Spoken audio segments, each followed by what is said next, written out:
गुरवे सर्वलोकानां विशजे भवरोगिणां हृदये सर्वविद्यानां दक्षिणामूर्ते नमः।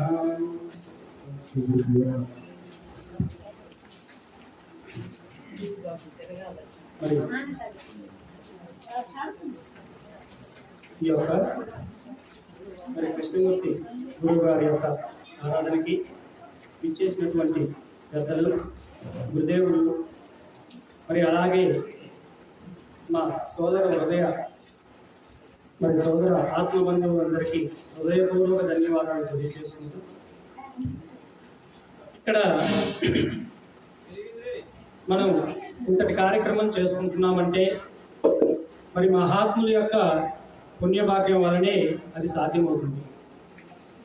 మరి ఏ జన్మలో ఏ పుణ్యభంగం ఉందో కానీ మరి ఎంతో లెక్క నుంచి ఎంతో దూరం నుంచి ఈ వర్షాన్ని కూడా లెక్క చేయకుండా మరి రావటం జరుగుతుంది. మానవుడికి ఏదైనా తేలికగా వస్తే బాగుంటుంది అని ఆలోచిస్తూ ఉంటారు. అంటే కష్టపడకుండా కాస్త ఏదైనా ధనం కానీ ఏదైనా కానీ వస్తే బాగుంటుంది అని. అంటే గురువుగారు ఏం చెప్తారంటే, ఏదైనా కష్టపడకుండా రాదయ్యా, అది వచ్చినా కూడా నిలవదు అని చెప్పి మనకి పెద్దలు చెప్తూ ఉంటారు.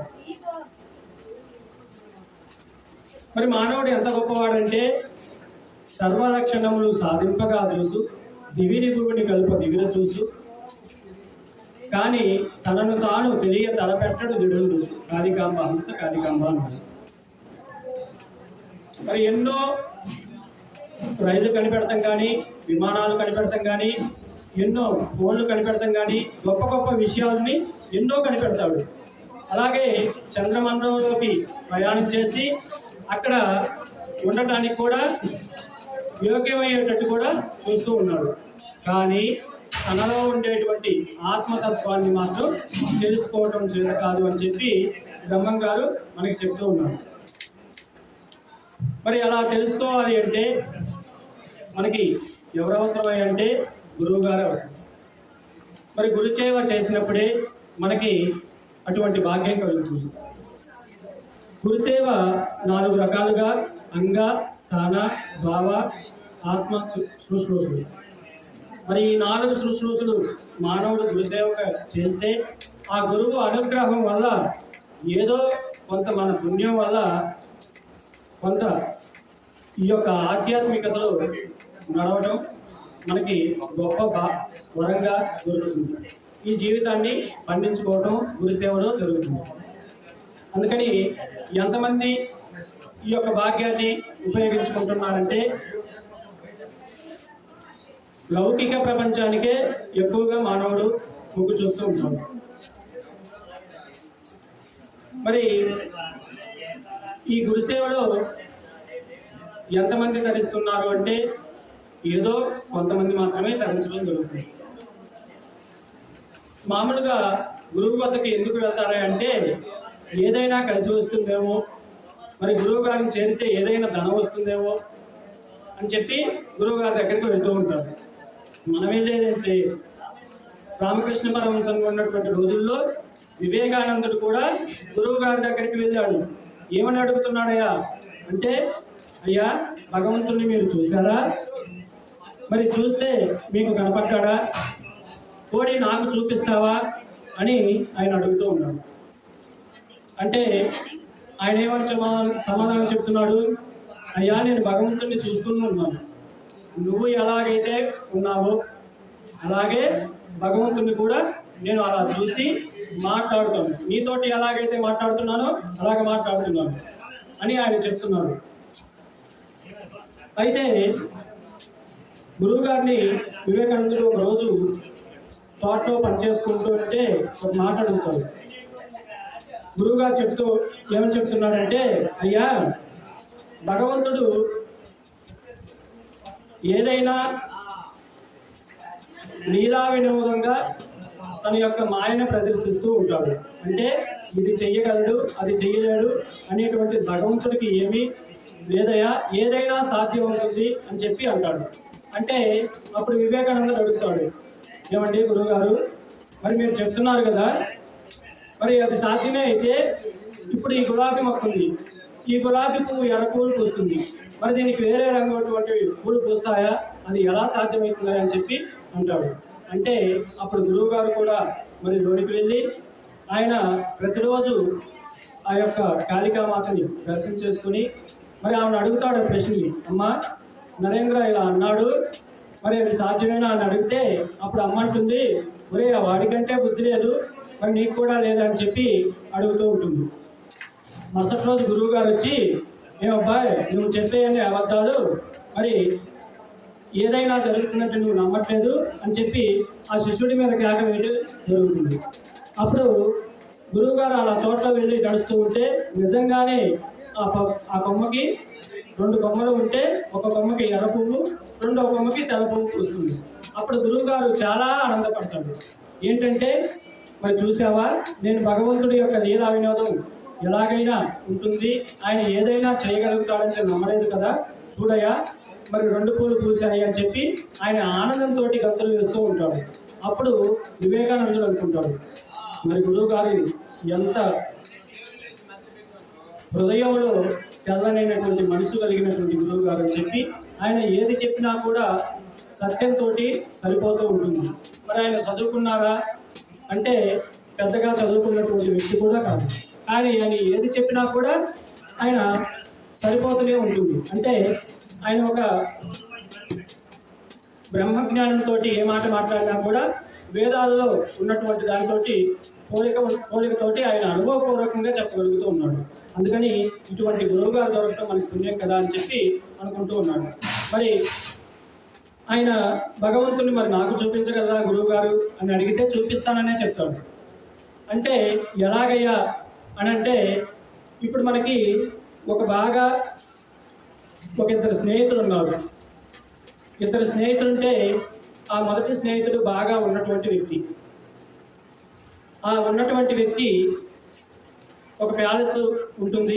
ప్యాలెస్ ఉండి అబ్బాయి మరి ఈరోజు నా ప్యాలెస్లోకి పోదారామని చెప్పి ఈ రెండవ వ్యక్తి స్నేహితుడైనటువంటి వాడిని ఆ ప్యాలెస్లోకి తీసుకువెళ్ళడం జరుగుతుంది.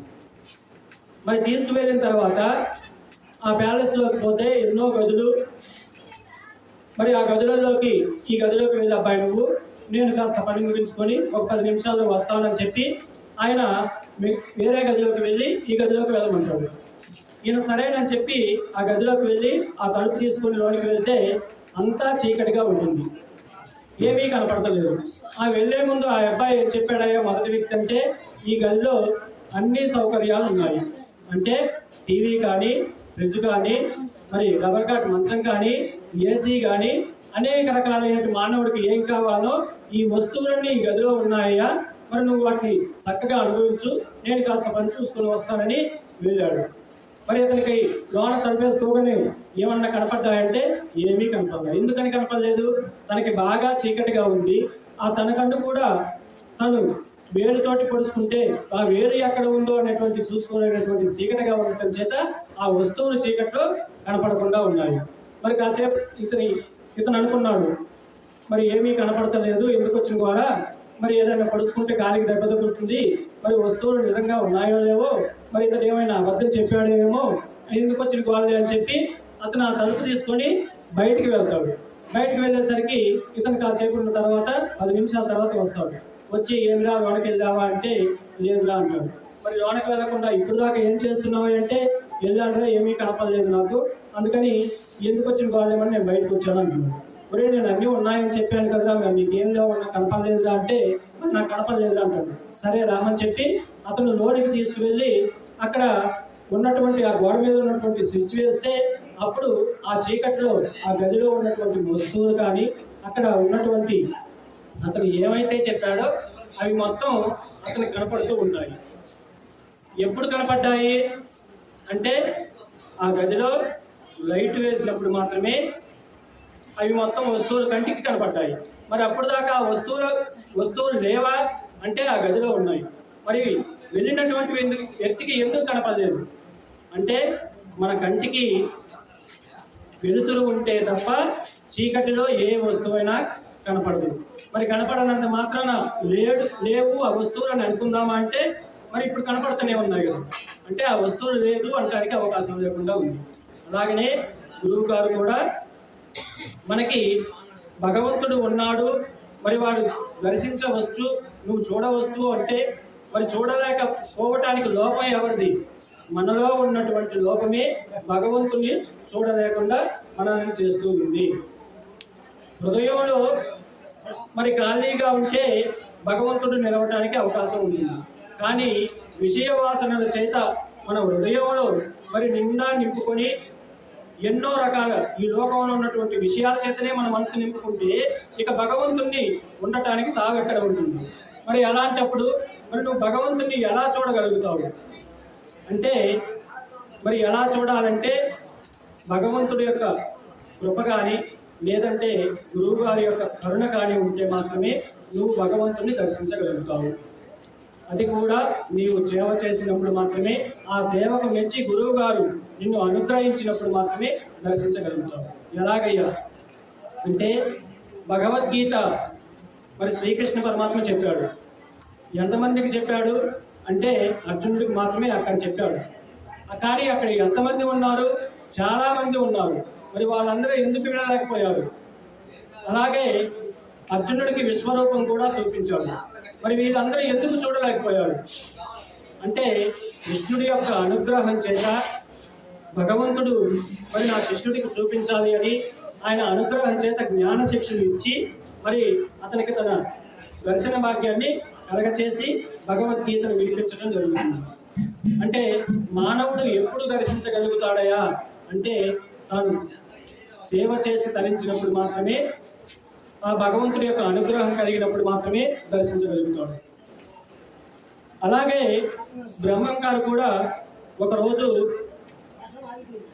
తాను సిద్ధుడైనటువంటి సిద్ధయ్య గారిని కూర్చోబెట్టుకొని తనలో ఉన్నటువంటి మానవుడిలో ఉన్నటువంటి చక్రాన్ని, ఆ చక్రానికి ఉన్నటువంటి దేవతని, అధిష్టాన దేవతల్ని చెప్తూ ఉంటాడు. చెప్తూ ఉంటే మరి మూలాధారం అనేటువంటి చక్రం ఉందయా ఈ శరీరంలో, దానికి వినాయకుడు అధిపతి. తరువాత స్వాధిష్టానం అనేటువంటి చక్రం ఉంది, అది బ్రహ్మదేవుడికి అధిపతి అయి ఉన్నాడు. తరువాత మణిపూరపు అనేటువంటి చక్రం ఉంది, విష్ణుమూర్తి దానికి అధిపతి అయి ఉన్నాడు. అనాహత చక్రం అనేటువంటిది ఉంది, అది హృదయ స్థానంలో ఉంది, దానికి శివుడు అధిపతి అయి ఉన్నాడు.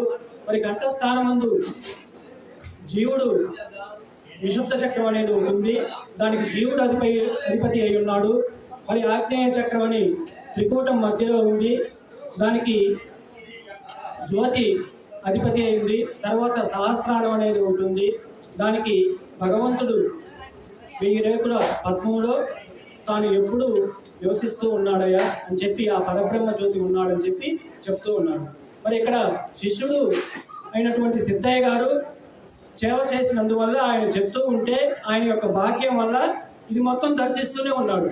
కానీ అక్కడ గోడవతలు ఉన్నటువంటి అక్కయ్య గారు మరి ఆ దారిని పోతూ ఈ గురువు గారు ఏదో చెప్తున్నాడు విందామన్నటువంటి వచ్చినటువంటి అక్కయ్య గారు ఇదంతా విని మరి గురువు గారు చెప్పారు కదా నిజమా కాదా అని చెప్పి ఆయన ఇంటికి వెళ్ళి తన భార్య నిద్రపోతూ ఉంటే ఆ భార్యని మొత్తం కోసి ఆ దేవతలు కనపడపోయేసరికి అయ్యో నేను నా భార్యని కోసుకున్నానా, మరి ఆ బ్రహ్మం గారు చెప్పినటువంటి మాట విని వచ్చి నా భార్యని అనవసరంగా చంపుకున్నాడే అని చెప్పి బాధపడుతూ మళ్ళీ వెళ్ళి ఆ గురువు గారి దగ్గరికి వెళ్ళి ఏమైంది గురువు గారు మీరు చెప్పారు మరి ఎందుకని చక్రాలు ఉన్నాయన్నారు, మరి దేవతలు ఉన్నారన్నారు, మరి నీ మాటలు విని నేను వెళ్ళి నా భార్యను చంపుకున్నాను అంటే ఏమయ్యా నేను నీకు చెప్పానా? లేదు కదా. పోనీ నిన్ను దేవతలు ఉన్నారని నీకు చెప్పానా? లేదు కదా. పోనీ నిన్ను వెళ్ళి నీ భార్యని కోసుకోమని చెప్పానా, చంపుకోమని చెప్పానా? లేదు కదా. మరి అలాంటప్పుడు నువ్వు ఎందుకు వెళ్ళి నువ్వు భార్యని కోసుకున్నావంటే మరి మీరు చెప్పినటువంటి మాటలు విని మహాత్మా మరి నేను వెళ్ళి నిజమా కాదా అనేటువంటి విషయం చేత మరి నమ్మకం చేత వెళ్ళి నా భార్యని ఉన్నారో లేరో దేవతలు అని చెప్పి కోశానయ్యా అని చెప్పి ఆయన అడుగుతాడు. మరి పరమాత్మ నువ్వు తప్ప నాకు మరి నాకు ఇటువంటి దిక్కుతోచని స్థితిలో ఉన్నాను, మరి అనుగ్రహించండి అని చెప్పి బ్రహ్మంగారి యొక్క కాళ్ళ మీద పడితే అప్పుడు బ్రహ్మంగారు సరే నాయన అని చెప్పి వెళదామని చెప్పి మరి ఆ కక్కయ్య ఇంటికి వెళ్ళి అక్కడ చనిపోయినటువంటి తన భార్యను బతికించి అక్కడ కూడా ఆ బ్రహ్మంగారి యొక్క అనుగ్రహంతో ఆ కక్కయ్య కూడా చక్రాలు వాళ్ళ యొక్క అధిష్టాన దేవతల్ని చూపించడం జరుగుతుంది.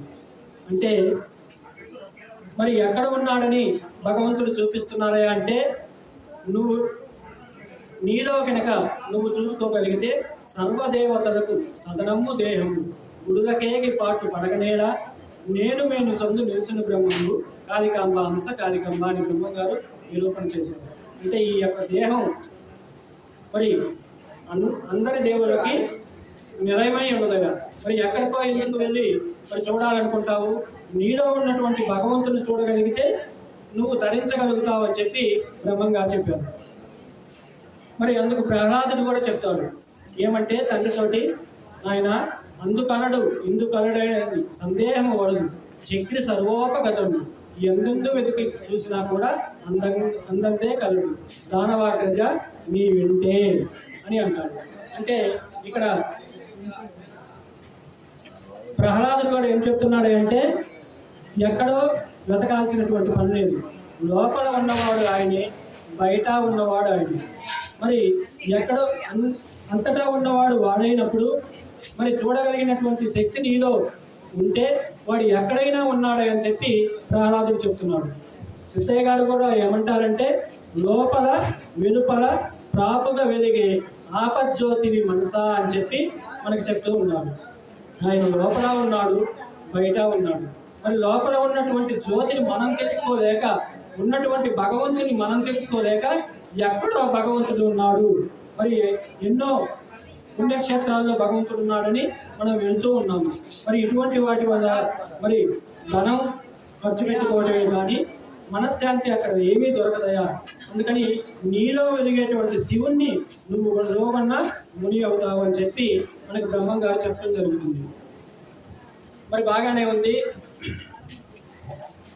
మరి మనం ఇటువంటి కాలంలో మరి మనం ఎలా తరించాలి, ఏ రకంగా భగవంతుని సేవ చేయాలి, మరి ఎలా తరించాలి అంటే ఈ కలియుగంలో భగవంతుణ్ణి తరించాలంటే తేలికైన మార్గం నామం శ్రవణం అనేటువంటి భక్తి మార్గాల ద్వారా భగవంతుడిని తేలిక మనం ధరించేటువంటి అవకాశం ఉంది. మరి ధరించినటువంటి వాళ్ళు ఎంతోమంది మహాత్ములు మనకు ఆదర్శంగా ఉన్నారు. వాళ్ళంతా మరి నామ మార్గంగా కానీ, సేవా మార్గంగా కానీ, భక్తి మార్గంగా కానీ, ధ్యాన మార్గంగా కానీ ఇలా నవవిధమైనటువంటి భక్తి మార్గాల ద్వారా దాస్యం, వందనం, శక్యం, మరి కీర్తనం, స్మరణం అనేటువంటి నవవిధ భక్తి మార్గాల ద్వారా తరించాలి అని చెప్పి మహాత్ములు మనకి ఎంతోమంది తరించినటువంటి మహాత్ములు ఉన్నారు. మనకి ఈ దగ్గరలో ధర్మవరం సుబ్బయ్య గారు, ఆయన భగవత్ సేవ చివరి వరకు చేస్తే ఈయన చేసినటువంటి సేవకి మరి భగవంతుడే వచ్చి ఆయనకి అరకదోలి పెట్టాడు. అంటే ఈయన భగవత్ సేవలో నిమగ్నమయ్యి ఆయన యొక్క రాసుకుంటూ ఆ యొక్క పద్యాలు కానీ పాత్ర కానీ రాసుకుంటూ ఉంటే మరి ఈయన తోలేటువంటి పని, అరక తోలేటువంటి పని ఆగిపోతే దాన్ని ఆ భగవంతుడే మరి మనిషి రూపంలో వచ్చి ఆయన పని చేసి పెట్టాడని చెప్పి మనకి ఈ మధ్యకాలంలో ఈ సుబ్బయ్య తాత గారిని మనకి చెప్పుకోవడం జరుగుతుంది. అలాగే మనకి తరించినటువంటి వాళ్ళలో గోరా కుంభారు గారని మనకి మహాత్ముల గురించి చెప్పుకుంటూ ఉంటారు. వాళ్ళు దైవం యొక్క నామస్మరణం చేతనే మరి మట్టి పిసుకొని కొండలు చేసుకున్నటువంటి గోరా కుంభారు గారు ఆయన భగవంతుడి యొక్క నామం చేసుకుంటూ ఆ నామం యొక్క మహిమతోటి అంటే ఒళ్ళు కూడా తెలియనటువంటి ఆ దైవనామ స్థితిలో తన పిల్లగాన్ని కూడా ఆ మట్టిలోకి వచ్చి ఆయన పిల్లగాడు ఆడుకుంటూ ఆ తండ్రి దగ్గరకు వస్తే ఆయన నామ పరవశంలో ఉండి ఆ పిల్లగాడిని కూడా ఆ మట్టిలో కలిపి తొక్కుతాడు. మరి అలా తొక్కినటువంటి వాడు ఆ పిల్లగాడు చనిపోతే మరి భగవంతుడు మరి నన్ను ఏం చేయదలుచుకున్నాడో అని చెప్పి ఆ భగవంతుడి మీద నమ్మకం పెట్టుకొని మరి సేవిస్తూ ఉంటే అతనికి ఒక మాట కోసం వచ్చి ఆ 2 చేతులు కూడా నరికేసుకుని ఉంటే ఆ భగవంతుడే వచ్చి ఈయన మట్టి కుండలు చేసి ఆ మట్టి కుండల్ని అమ్ముకొని వచ్చినటువంటి వాడు మరి ఆ పాండురంగుడు. అంటే ఈయన యొక్క భక్తికి మెచ్చి మరి ఈయన సేవ చేసుకోలేని స్థితిలో ఉంటే మరి వీడి సేవ వాడు చేశాడు కాబట్టి మరి వీడి సేవ నేను చేయాలి కాబట్టి ఇది నా భక్తుడి యొక్క మరి సేవ చేసుకునే భాగ్యం నాకు కలిగిందని చెప్పి ఆయన ఆ మట్టి కుండలను అమ్ముకొని వచ్చి ఆ యొక్క గోరా కుంభాలు గారి జీవితాన్ని వారి యొక్క కుటుంబాన్ని పోషించడానికి ఆ భగవంతుడే వచ్చి సేవ చేశాడు. అంటే నమ్ముకున్నటువంటి భక్తుల కోసం భగవంతుడు కూడా దిగి రావడం జరుగుతుంది. ఇక్కడ భగవంతుడు అనేవాడు ఎవరే అంటే భక్తికి దాసోహం అనేటువంటి వాడు భగవంతుడు.